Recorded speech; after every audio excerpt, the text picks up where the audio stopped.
Un gigante ingegneristico unico nel suo genere, nuovo riferimento del mondo della Vergella per produttività, sostenibilità, sicurezza ed innovazione. A 838 giorni dalla posa della prima pietra è entrato in funzione a Cargnacco il laminatoio più moderno ed innovativo al mondo, destinato potenzialmente a guidare la transizione green dell'acciaio. Si tratta del Quality Wire Rod 4.0, il nuovo impianto di ABS che ha richiesto un investimento di 190 milioni e il coinvolgimento nel progetto di 2100 persone. Sono 158 i nuovi posti di lavoro. A premere il pulsante che ha attivato il laminatoio è stato il governatore del Friuli Venezia Giulia, Massimiliano Fedriga, presenti tra gli altri il presidente del gruppo Danieli Gianpietro Benedetti, il CEO di ABS Stefano Scolari, gli assessori regionali Bini, Scoccimarro e Rosolen. L'impianto ha una capacità produttiva di 500.000 tonnellate di vergella all'anno, è stato realizzato in 20 mesi e a regime può sviluppare un fatturato di 200 milioni. Grazie al nuovo laminatoio, quello di Cargnacco è l'unico polo in Europa in grado di produrre in un unico sito l'intera gamma di prodotti da 5 a 500 mm. Durante il percorso, l'acciaio raggiunge una temperatura di 1130 gradi ed una velocità massima di 460 km/h.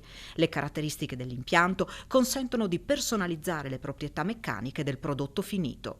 Questa acciaieria è stata progettata per sfruttare al massimo l'intelligenza artificiale. Il centro di comando consente di effettuare azioni e manovre a distanza, permettendo di evitare la presenza di operatori in linea.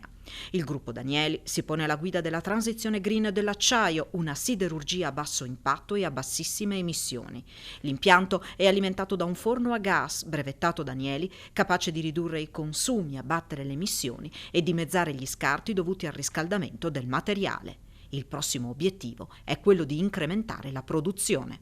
Aumentare la produzione del 40%, che però va di pari passo con il restare competitivi, quindi per restare competitivi sono molte le sfide, perché noi esportiamo in tutto il mondo, come dicevamo prima, e abbiamo competitor di tutto il mondo, quindi in realtà la competitività si fa sì con la tecnologia ma anche con i dettagli. È un impianto unico al mondo per tutta una serie di tecnologie e di soluzioni che in molti casi sono prototipi, che appunto permettono di avere una produzione con riduzione degli scarti, riduzione dei consumi, una flessibilità unica. Durante la cerimonia di inaugurazione è stato proposto un contributo del ministro dello sviluppo economico Giancarlo Giorgetti, che riferendosi al nuovo impianto ha parlato di orgoglio per l'intero paese. Senza imprenditori non c'è economia.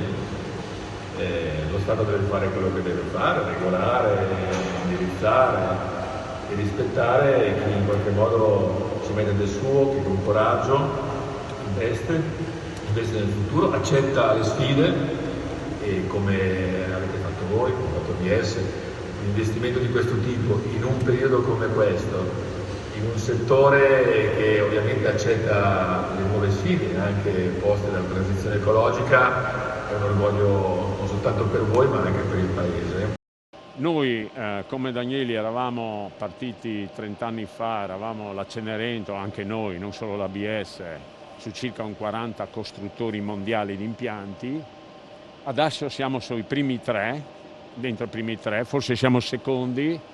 Il nostro obiettivo è diventare il numero uno nei prossimi 3-4 anni, se ci riusciamo, così per vincere. Però nel frattempo, mentre sono falliti di quei 40 iniziali, saranno rimasti in 5, sono tutti chiusi. Gli americani sono chiusi, gli inglesi sono chiusi, i francesi sono chiusi, i giapponesi hanno comprato gli austriaci, stanno nascendo i cinesi. In Cina ci sono circa 20 aziende che fanno il nostro lavoro.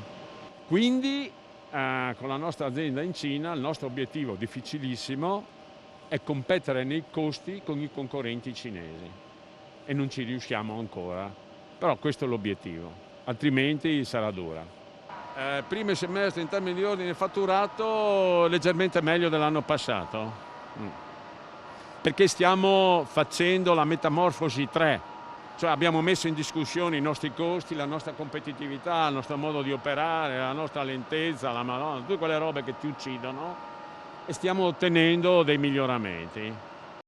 Presidente, è un importante obiettivo quello raggiunto oggi, peraltro la nostra regione in questo modo può fare da apripista, diventare guida su un fronte, quello della siderurgia verde, che avrà un ruolo sempre più importante.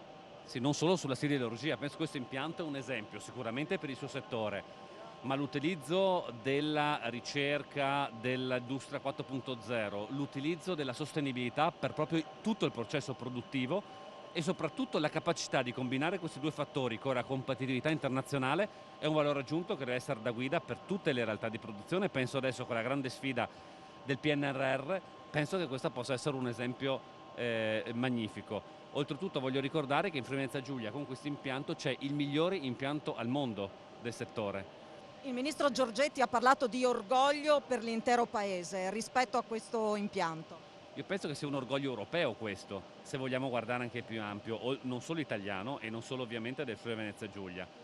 Perché oltretutto il valore di avere un'impresa così altamente innovativa nel nostro territorio crea l'effetto emulazione. Anche magari i piccoli possono avere un punto di riferimento e quindi è un treno dove c'è una locomotiva ma ci sono dei vagoni che vanno alla velocità della locomotiva e questo ovviamente sono le grandi imprese, è il pubblico che deve incentivare, la locomotiva sono questi.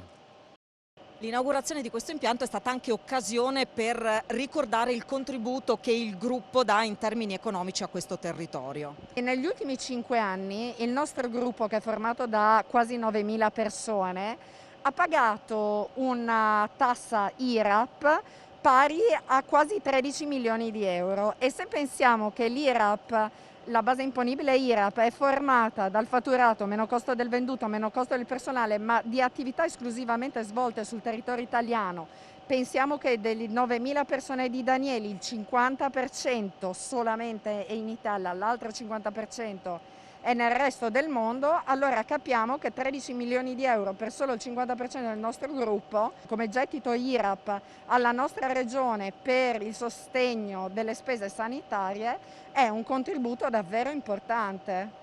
All'interno delle nostre 9.000 persone il 63% è fatto dai cosiddetti colletti bianchi, quindi significa specializzazioni di alto grado. Questo ha permesso negli anni di far sì che lo stipendio medio del territorio continuasse a crescere